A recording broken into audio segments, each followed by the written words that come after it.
Welcome to the BCHomeConsultants.com Fraser Real Estate Market Update for April 2011. Now, off the top, I want to apologize for the scruff, but it's April and the Canucks are in the playoffs.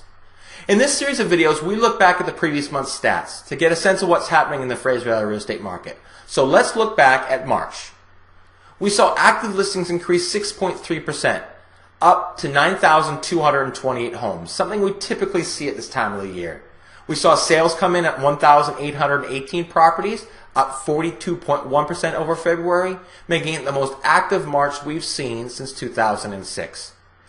Now the next number is interesting. This is our active listings to sale ratio. This is a number we use to determine whether we think we're in a buyer's market, a balanced market, or a seller's market.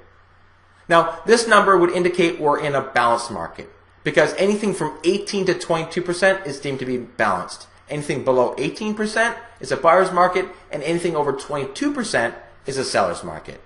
Now, I don't think we're in a balanced market. I think there's some neighborhoods that are very hot and some neighborhoods that are not. And I'll go through those a little later in this video. But first, let's look to see how apartments did last month.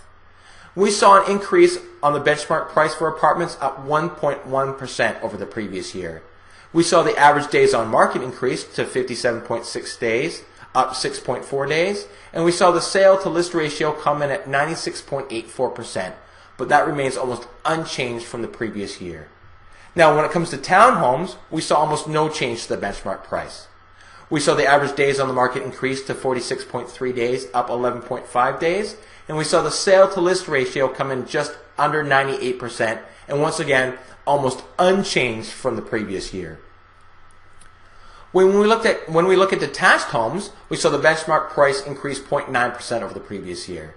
And we saw the average days on the market increase to 46.9 days, up a whopping 21.2 days over the previous year. That's a big change. And the sale to list ratio came in at 97.5%, down about 0.5% from the previous year. Now, like I mentioned before, I think there's some areas of the Fraser Valley that are very active and some that are not. So let's take a look at the top 3 markets for buyers.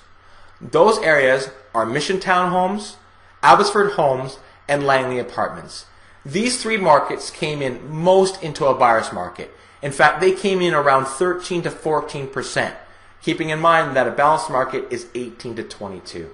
Now, when it comes to the best market for sellers, those were White Rock Homes, North Delta Homes, and North Delta Townhomes. Now, these all came in over 22% and well above 22%.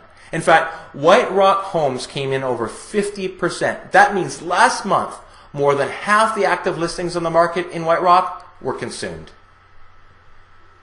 Back on March 18th, there was 3 changes to the lending regulations, and I continually get asked about those changes. So let's go through them one more time.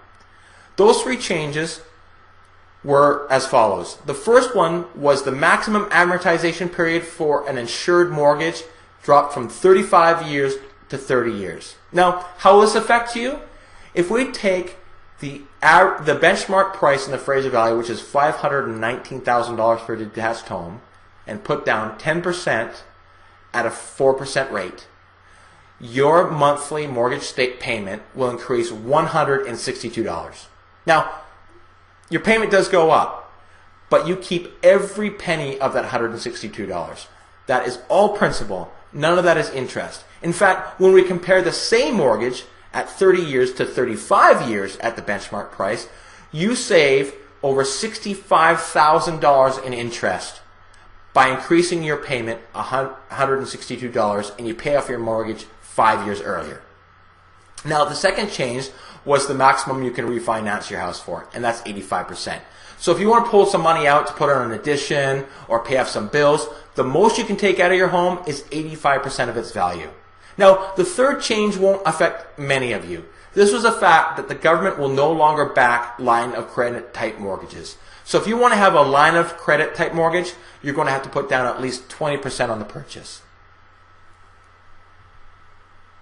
Now, we've just passed April 12th, and the Bank of Canada met just a few days ago, and they've kept the prime lending rate at 1%.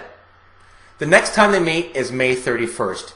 Now, it seems to me that it's not if, but when the prime rate will increase. So we'll keep our eyes on that May 31st date. Now, once again, the Fraser Real Estate Board indicates that we're in a balanced market, but I don't think that that's the case.